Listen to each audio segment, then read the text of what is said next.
It is time for another edition of the 𝐒𝐻Q podcast. Of course, I am Jason Floyd, joined by the fighter Pete Rogers Jr. We're here talking about UFC Vegas 102, which goes down on Saturday. Lock time, 4 p.m. East time for the prelims. Of course, main card will be at 7 p.m. East time, headlined by a middleweight matchup of 𝐷𝐸𝐿 and Gregory Rodriguez. Also, you got the return of Calvin Kattar as he takes on Youssef Zalal. So we're here to break down this fight card here for the next hour or so. Pete, how's it going, man?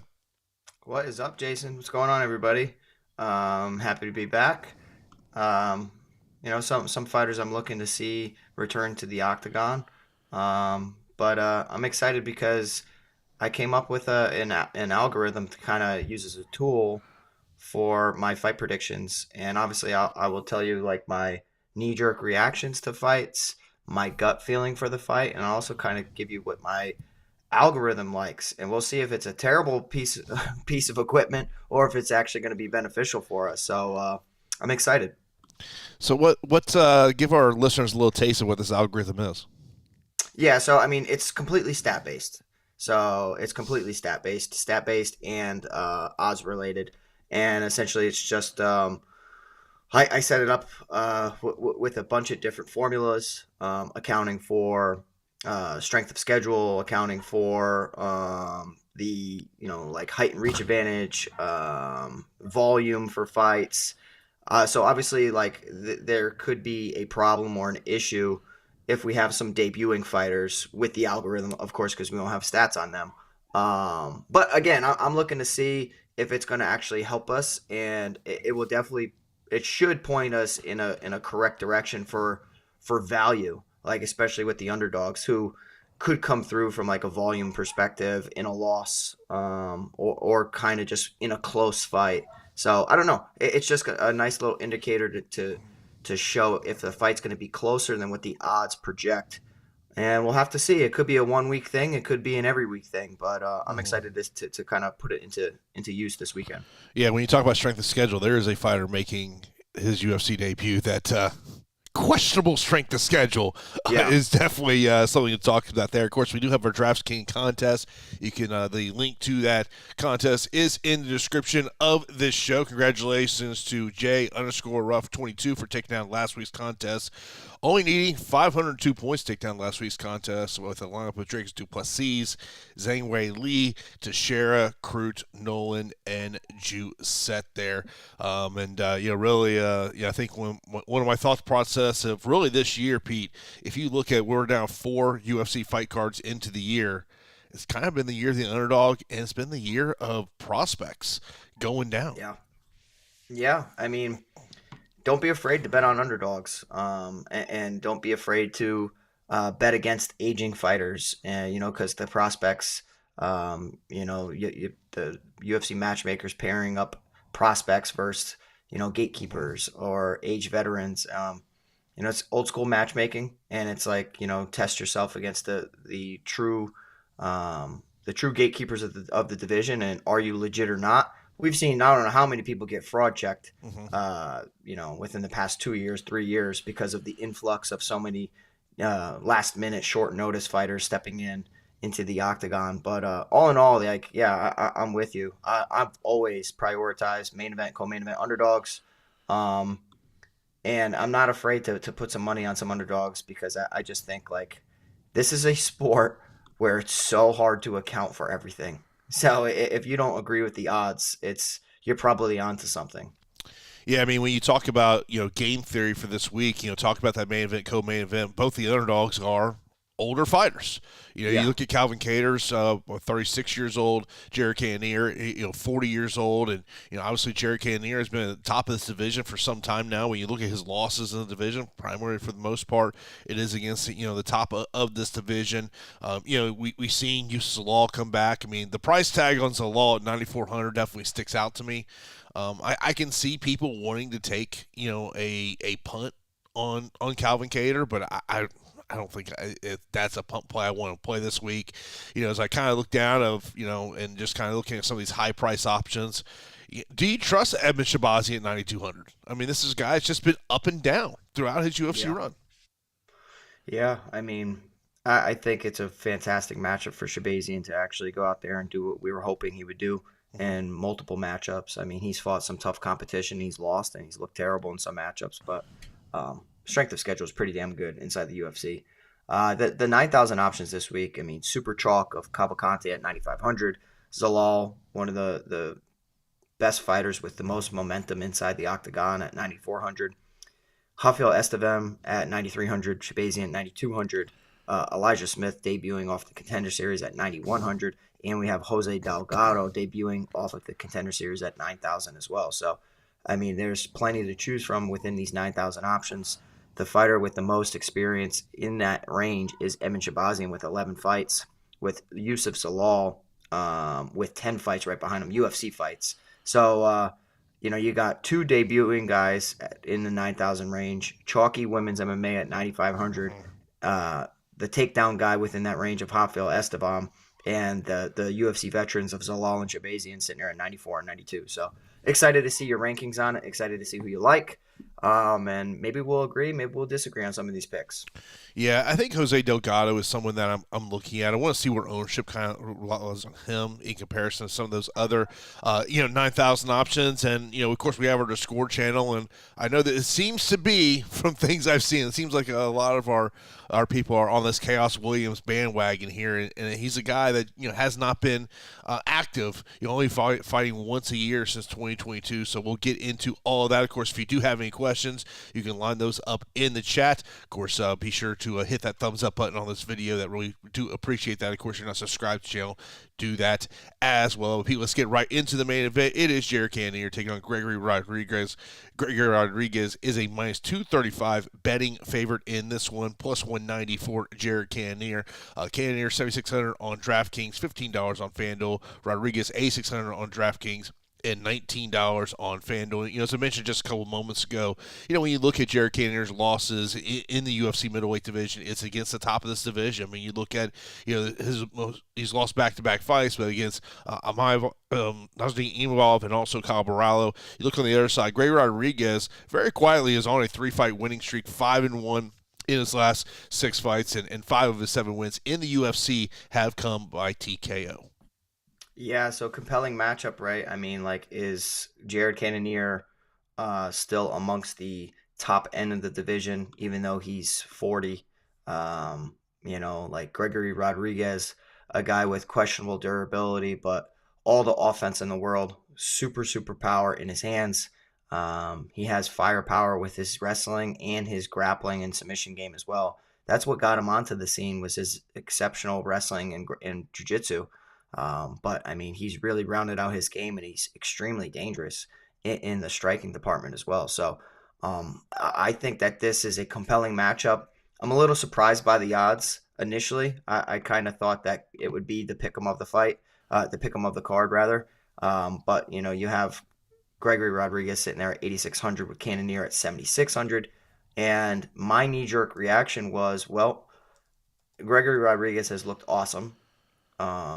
But who has he really fought in comparison to who Jared Cannonier has fought? So initially, my knee-jerk reaction was, I think that I'm going to get behind Jared Cannonier as an underdog. I mean, he's super tough.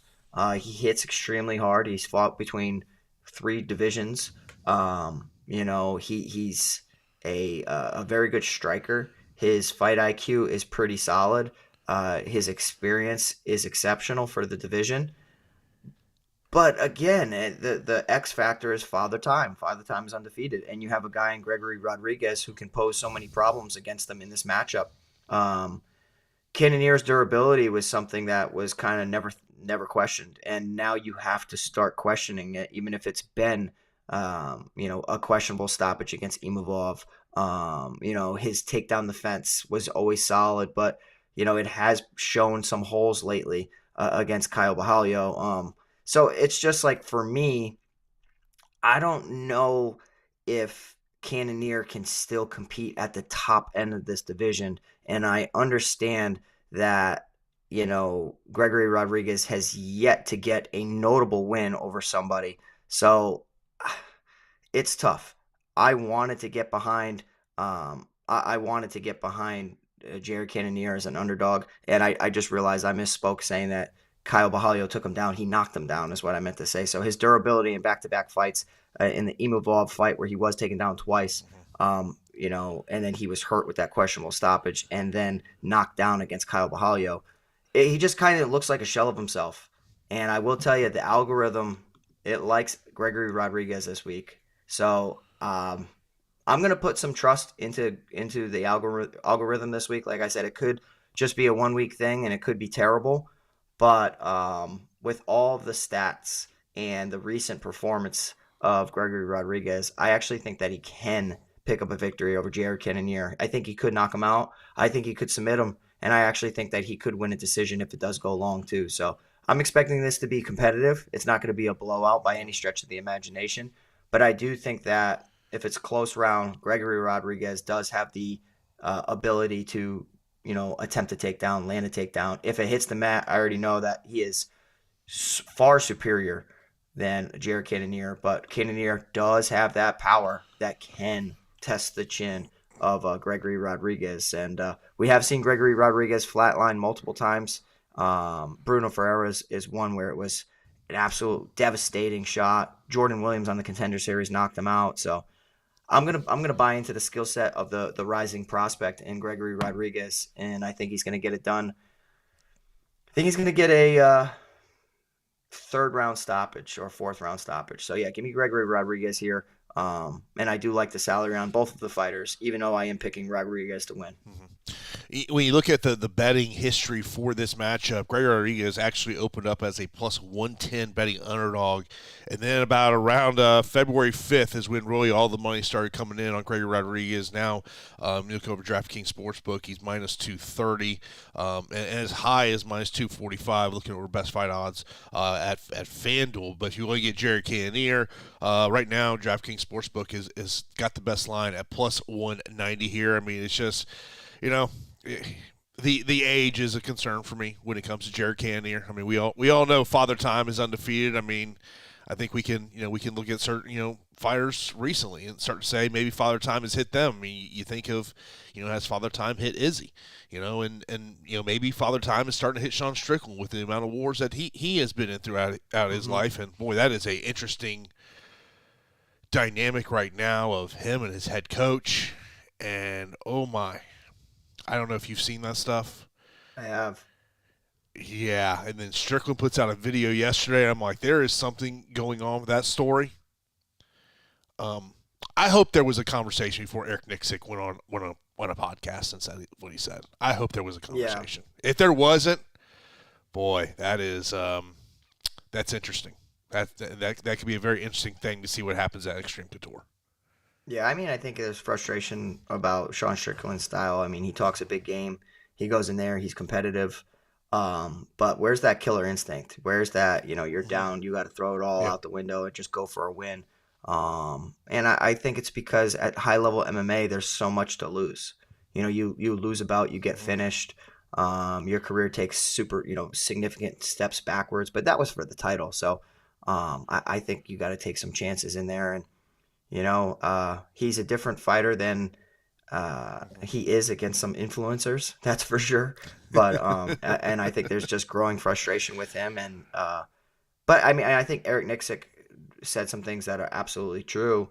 But that's just it seems to me like Nicksick won't be cornering him ananymore from what Sean said too. Yeah. So my thing is, I think that's a private conversation, not a public conversation. Yep. And I agree. That is more when I saw the comments. My immediate thought was, boy, what happened between that flight back from Australia to Vegas? What happened on that plane ride? And it's one of those things of you don't see it in a lot of sports, but it seems like in MMA we see it a lot more. It was weird to me because it kind of reminds me of like if a coach would throw their quarterback under the bus. Yeah. You know what I mean? Like, it just seems like something that you wouldn't expect. And it seemed out of character for Eric Nicksick to kind of go on and do that. And I don't think that he was mad or emotional or anything, but I think that he was trying to make some points, and maybe the tough love is what you need to use to get through to Sean Strickland. But I think on a platform like that, it's like you just got to be careful. You know what I mean? Because you already know it's going to live on the internet forever. Oh, yeah, exactly.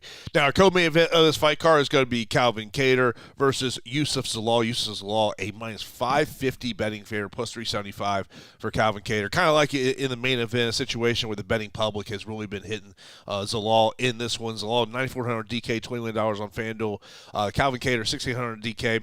And $9 on FanDuel. Calvin enters this fight losing 3 in a row, 1-4 in his last 5.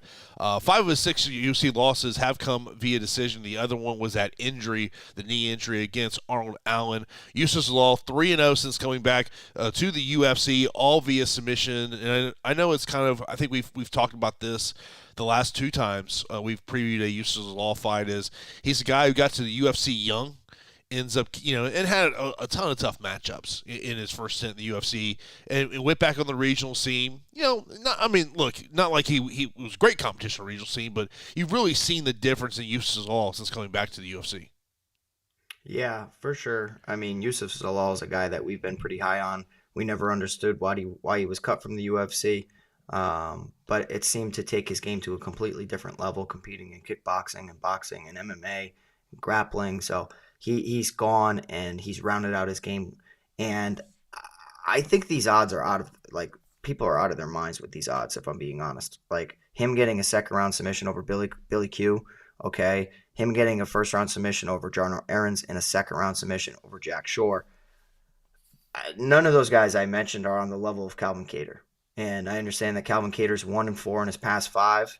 But you're talking about a ranked opponent who has fought some legitimate competition, and it's not going to be a cakewalk of a matchup.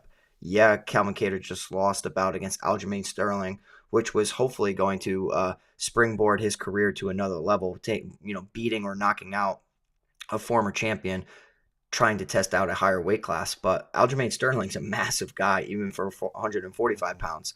So to me, he wasn't really, yes, he was a bantamweight, but it's not like he was a true bantamweight frame. So he's completely strong enough and skilled enough to compete in featherweight. And he took down Calvin Kattar like 8 times and completely dominated him.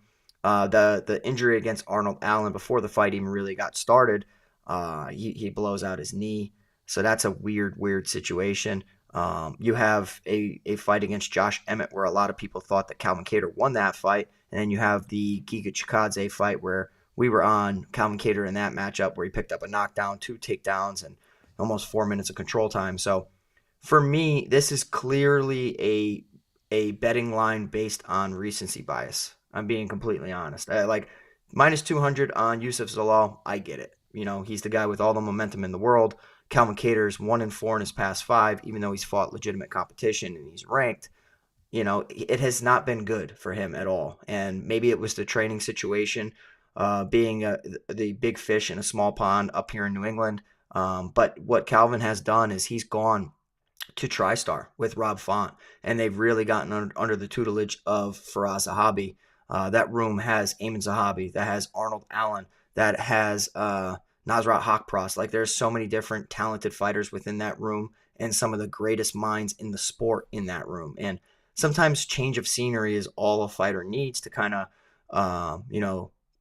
get some momentum back, get some confidence back, and to make them feel a little bit more prepared heading into an MMA bout, especially at the high level. I mean, initially I was still going to pick Youssef Zalal to win a decision. I don't think a finish occurs in this bout. I think it's very, very competitive. The volume striking favors Calvin Kattar. The takedowns clearly favor Youssef Zalal, but I think that people could be really hating on Calvin Kattar's takedown defense because of what Aljamain Sterling did to him. I just think that's a stylistic matchup that Sterling had so much success with. So, I mean, I'm just going to tell you right now, I am going to be picking the value side of Calvin Kattar. And it's more of a numbers play than a straight up pick play. I think the value's crazy on Kattar at 6,800. Do I expect him to go out there and get submitted just like Zalal's previous 3 opponents? No, I don't. I think this can be a competitive decision. Priced at 6,800. I think that if this is a boxing matchup, then you got Calvin Kattar in there, in a type of fight that really caters to him. Didn't even mean to make that rhyme. A fight that caters to him. Damn, that was good. But yeah, it's just a number. It's a numbers play for me. Like I think minus 200 for Zalal makes sense. Where it's ballooned to now, it's almost untouchable. So I don't agree with the movement. I think clearly the fighter that's been on a good momentum is Yusuf Zalal, so he could pick up the biggest win of his career here. But I actually think that if this fight gets extended, which I'm expecting it will, that it plays out much more competitive than the fight than the lines indicate. So because of that, I'm gonna go and I'm gonna trust in the algorithm and say that the change of scenery and Calvin Cater's stats and value is enough for him to pull through at 6,800. So I know it could be completely contrarian, but we might be onto something this week or maybe not. But I still wouldn't agree with the odds regardless of the algorithm. So give me Cater here at 6,800.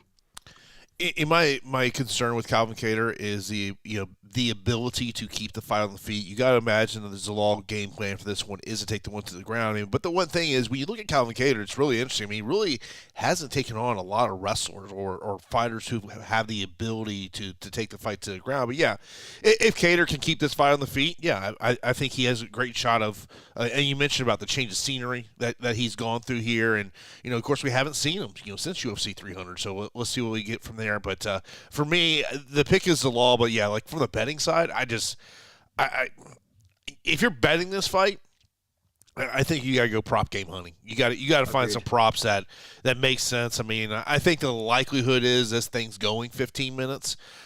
If this was a 25-minute fight, I think I'd have more interest in uses of the law. So we'll see what happens there. Next up, we got Shabazian taking on Dylan Budka. Budka a plus 290 betting underdog minus 390 for Shabazian. Shabazian is 9,200 DK, $20 on FanDuel, or Dylan 7,000 DK. And $10 on FanDuel. Last time Shabazian won back-to-back fights, Pete, 2019. It's an unbelievable stat when you look at what has happened the past couple years. 2-5 since 2020. Dylan 0-2 in the UFC. Losses against 𝐒𝐫s Almeida and Andre Petroski. And this to me, it's how much do you trust Shabazian? Yeah, I mean, he is a almost labeled a busted prospect in my eyes, or has been for multiple years now. I still think that the skill set is clear offensively. His striking's really good. I actually think that he has some sneaky submission game as well. But it's the wrestling that he struggles with, the defensive wrestling. And it's almost like a gut check, like a heart like situation as well. Like when the going gets tough, man, he's breakable. And we've seen him get broken numerous times. I mean, Derek Brunson kind of started this whole thing where the wheels started falling off. Then, Jack Hermanson, and then Imavov, and then Fluffy Hernandez. That was, man, pace and pressure versus a breakable spirit was just a nightmare of a matchup. So, I mean, Shabazian, you got to be careful when you're betting him. And when you see a crazy line attached to him, anything north of 200, you have to be very, very careful. I don't think that Dylan Budka is all that good. And I don't think that Budka is some workhorse who doesn't get tired. I see him as a muscle-bound guy with, low fight IQ. And he has good wrestling. And he'll throw big shots. But everything is too limited for my opinion. Everything is too low volume. And I just think that this is a perfect matchup for Shabazian to go out there and pick him apart. I mean, he could maybe lose one round to Dylan Budka because of the wrestling and control. Budka's takedown potential in this matchup is pretty solid, but I am not like, let me do this real quick. I'm not worried about it because I think that Shabazian is going to get up and punish him. So I think we're going to see Shabazian get a rear naked choke, personally. I don't know why I'm seeing that, but Shabazian is going to finish Dylan Budka. I like the price at 9,200. Budka is not UFC level in my opinion. He just seems empty in there. He doesn't go for the kill. He's a wrestler who's kind of fallen in love with his hands, but yet he won't wrestle all that often. So for me, it's Shabazian, and I think it's a pretty much a no-brainer. I like him here a lot, and I mean, I wouldn't be surprised to see Shabazian score some takedowns. He's a well-rounded athlete, and we have seen him go to the takedown take down well in the past. I mean, he took down um, he took down a fighter on the Contender Series 8 times. So yeah, give me Shabazian here, 9,200. I know it's like nerve wracking, but trust it. I think he's going to come through. Don't worry, there's another fight that to me is in the do I trust either fighter in terms of that. By the way, that submission proper Eben Shabazian ranges anywhere from plus 450 all the way up to plus 600. So if you want to tell Pete on that one, depending on which what state you're in, what sports book that you do have access to, there is some good prop bets in terms of that.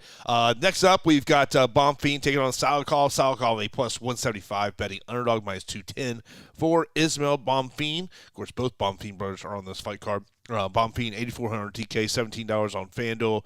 Sakov 700 on DK. And $14 on FanDuel. Bonfim 2-1 in the UFC. Wins against Terrence McKinney and Vince Pichel. Submission loss there against Benoit Saint Denis. Sakov, we have not seen him since November of 2023. He is unbeaten in the UFC, Pete. Yeah, I think that Nazim Sadikov is pretty damn good. I have to tell you, I think that he's pretty damn good. He's solid. I think that his striking's dangerous. I think that his wrestling isn't as good as it appears. He was able to take down Borshev 4 times, but to me that doesn't show me much. He took down Evan Elder once. In his 2 victories in the UFC, he picked up a TKO over Evan Elder and a submission over Terrence McKinney. If you survive round 1 against Terrence McKinney, you are so live to come back and win that fight. I think that Ismail Bonfim is legit, and I think that Gabriel Bonfim is too. Obviously, they both got fraud checked, if you want to call it that, but it was against legitimate UFC opposition. Benoit Saint Denis did it to Ismail Bonfim. Nicholas Dalby did it to Gabriel Bonfim. And I think that when you are in the UFC, it's very, very difficult to walk away unscathed and undefeated. So you will have these losses. You will have to learn from it. You will get exposed. It's how you adjust your game. And Benoit Saint Denis, up into Dustin Poirier, was just a wrecking ball, just going through everybody, just completely dominating everywhere within a fight outside of his debut against Zaleski dos Santos. But like I don't hold that loss over Benoit Saint Denis all that harsh against Bonfim. He went in there and he picked up a victory of a decision over Vince Pichel. And in that matchup, we saw him get 1 takedown, outland him with 111 significant strikes. In his debut, he knocked out Terrence McKinney in the 2nd round. I think that Ismail Bonfim has striking potential. I think he has takedown potential, and I think he has submission potential against most of the division. And it really means a lot for me to want to pick somebody over Sadikov because I think Sadikov's pretty damn good. I am going to pick Ismail Bonfim, though. I'm going to pick Ismail Bonfim. I do not hate the Sadikov underdog call. I think that there could be a situation where Bonfim outlands him a little bit because Sadikov is a little bit more selective. So I think the volume is going to stay with Ismail Bonfim, and the big moments could be with Sadikov. But I do think that Bonfim can take advantage of Sadikov getting a little overzealous with a takedown, pin him against the cage. He has submission skills. He's very, very good in the submission department too. So I think that the best is yet to come from Ismail Bonfim. I don't think that he's a busted prospect by any means. So I'm projecting him to outland him pretty well. And I actually think that he can take him down and have some good control time too. So give me Ismail Bonfim. I'm going to say decision, but I think that it's going to be a pretty damn good fight, an entertaining one. Do not hate anybody that goes the Sadikov route. Initially, my knee-jerk reaction was like, I like Sadikov. I like what he brings to the table. But in the 3rd round or the 2nd round against Borshev, like he kind of let Borshev back into the fight, and he was shelling up, whether it was fatigue. But Borshev was kind of having his way in the boxing. And I think that Ismail Bonfim can replicate that or take advantage of that. So give me Bonfim here. I like the discount at 8,400 too. Of course, if you do have any questions on those fights, you can line those up in the chat. We'll answer those questions throughout the show. Of course, at the end of the show, we will give our straight-up fight picks, and answer any remaining questions that are left there. Now, I mentioned about there's fighters that you don't know if you can trust either one of them, and to me, this is the next matchup: Rodolfo Vieira and Andre Petroski. Petroski plus 230 betting underdog, minus 280 for Rodolfo Vieira. Vieira 8,800 DK, $19 on FanDuel. Petroski 7,400 DK. And $12 over on FanDuel. Of course, there's these moments in the fight game that I think we just can't forget. And we all know how excellent Vieira's BJJ is, but that gas tank, and it's a fight that we're always going to remember. When he lost his gas tank and got submitted, of course, all of his UFC wins have come by submission. All of his wins throughout his MMA run have come by stoppage. Petroski 7-2 in the UFC. 4 of those wins have come by decision, but I feel like every time we're breaking down a Petroski fight, Pete, that we're sitting there going, how the hell can we trust this guy? Yeah, I mean, the loss to Malkoun is one of the strangest fights I've ever seen in my life, where he shot a takedown. I don't know if he collided his head against his hip, if he hit the guy's cup. I don't know what the hell happened, but he kind of just got dazed and rocked from a takedown attempt. And ever since that moment, I go, yeah, I can't trust this guy. He may be skilled. He's always a guy that I've kind of underrated a little bit because I just see some flaws. He's very, very strong in the wrestling department. His submission game is sneaky.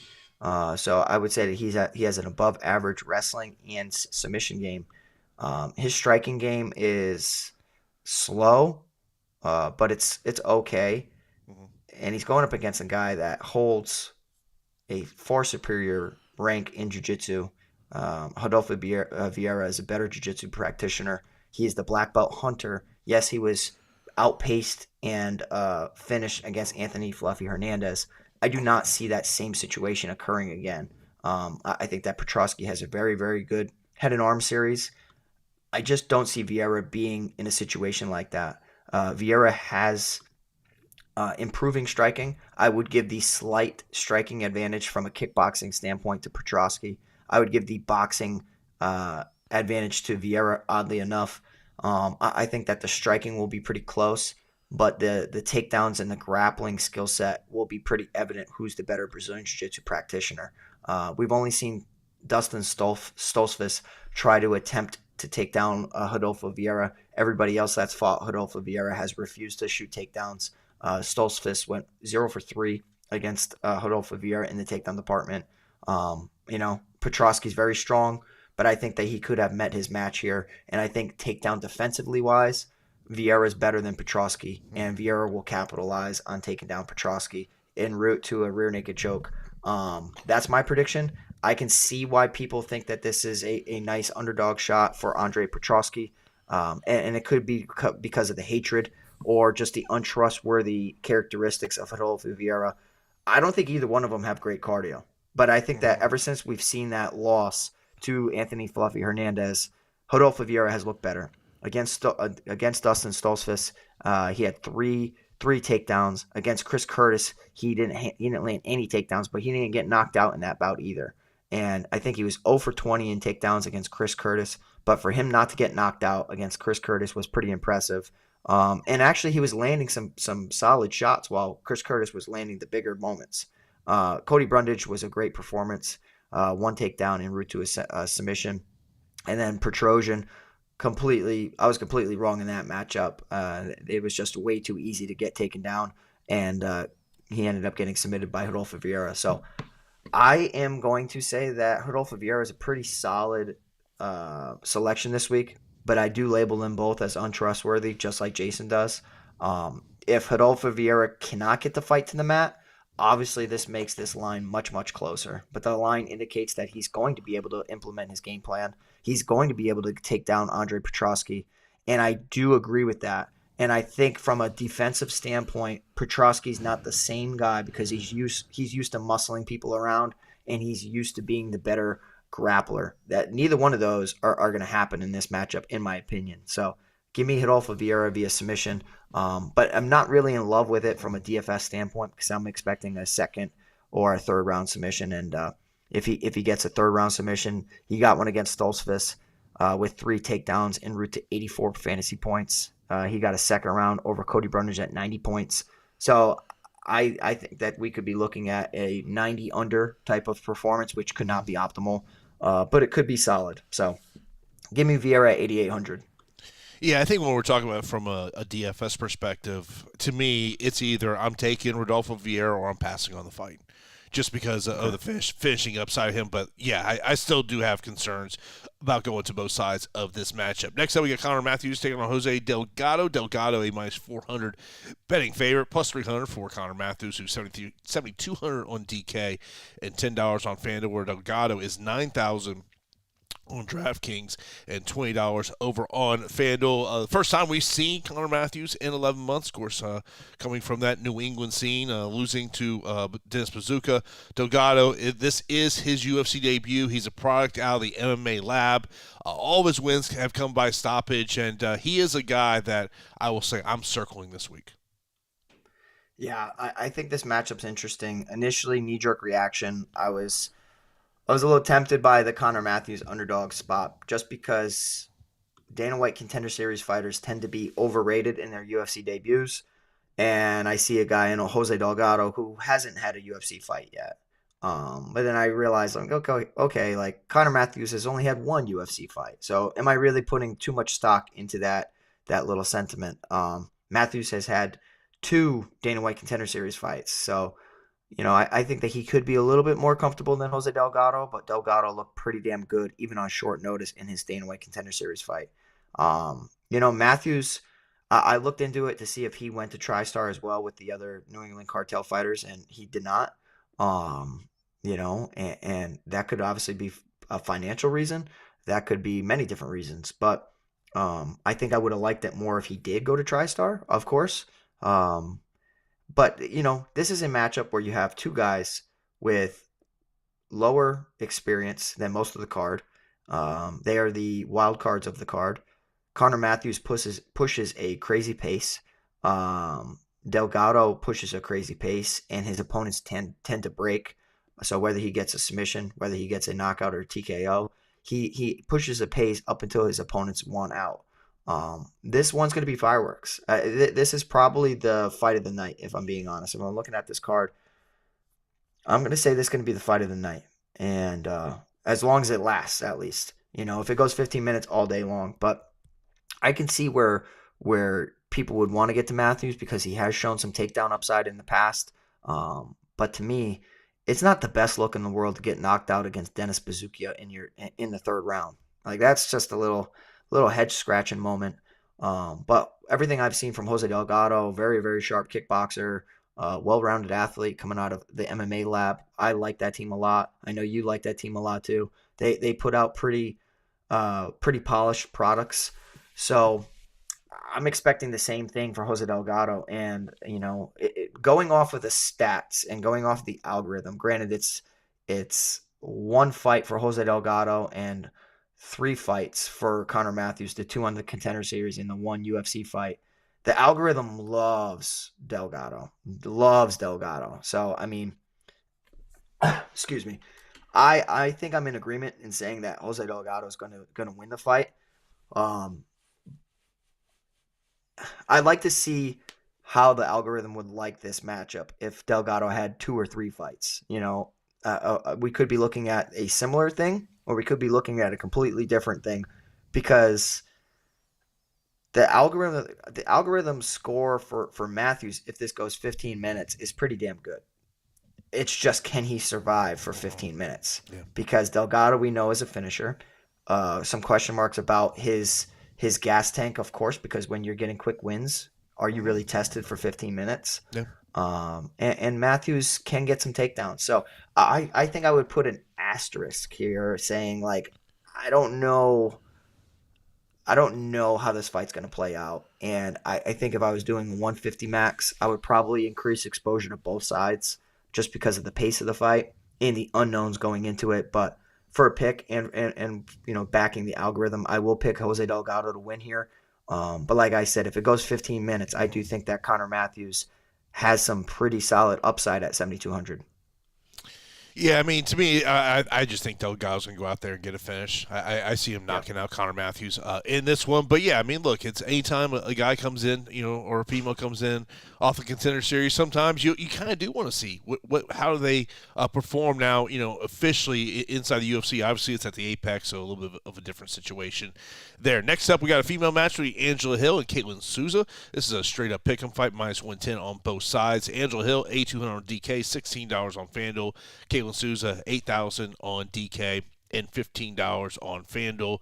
𝐾𝐲 Souza has won back-to-back fights after losing her UFC debut to 𝐒𝐤𝐬𝐳. Angela Hill, UFC veteran, 12-14 in the UFC, Pete, and 21 of her 25 fights in the UFC has gone the distance.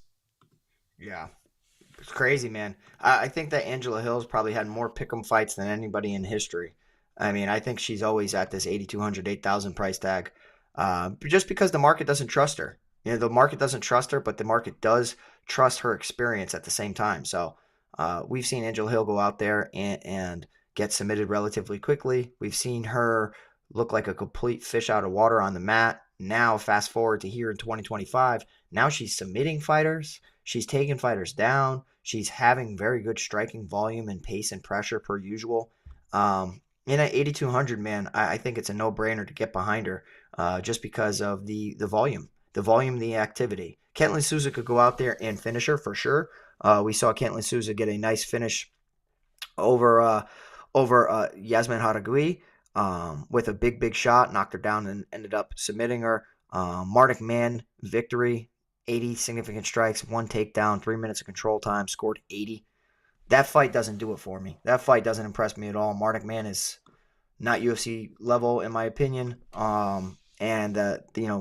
Losing very quickly against Silva in the first round. Silva's going to do that to most of the division. So I just think that this could be a situation where a fighter has 3 fights in the UFC going up against Angela Hill, who has 26 fights. I understand Angela Hill is 40. She's older. People hate seeing that age associated with her. They think, they're going to get behind the younger fighter.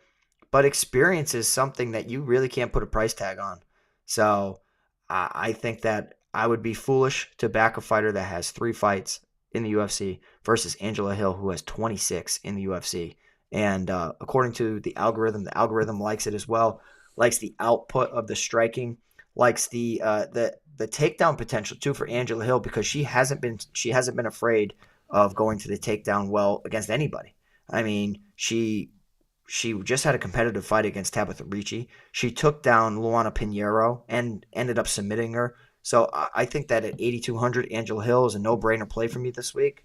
And if she ends up losing this fight to a fighter that has 3 fights in the UFC, we could be looking at the back 9 for Angela Hill, as she closes the door on her career. So I don't see that happening quite yet. I'm sure it's coming up. But I think that Angela Hill will pick up a victory here. And at 8,200, it's kind of hard to get past this fight, if I'm being honest. Angela Hill is one of those fighters where I just kind of feel like the UFC has been trying to use her to elevate other talent, because of, Yeah. you mentioned about it. I mean, she is on the back 9 of her career, a UFC veteran here. You always love the volume, but great points you make there about, her being able to use the takedowns in some of her recent matchups. Next up, we have got Gordon taking on 𝐒𝐬𝐳. This is a matchup that came together here very recently. When I mentioned about there is a fighter on this card that has a very suspect strength of schedule, it is 𝐒𝐬𝐳. When you go over to Tapology and you see the strength of competition, there's some of those fights you kind of shake your head about of why were you taking that fight is something that sticks out to me here. And this is his first fight since October of 2023. Jared Gordon, 2-3 with 1 no contest since 2022. 6 of his 8 UFC wins have come via decision. We don't have any DraftKings price points on this one. We do have it on FanDuel. Gordon is $18. 𝐒𝐬𝐳 is $11. Jared Gordon right now sitting as a -340 betting fair, where on the other side it is +260 for 𝐒𝐬𝐳, Pete. They actually just dropped him. They got Jared Gordon at 9,200, 𝐒𝐬𝐳 at 7,000. So what's your initial takes on those salaries at 9,200 for Gordon, 7,000 for 𝐒𝐬𝐳? Well, I mean, the strength of schedule is what scares the crap about me about Rusov. Yeah.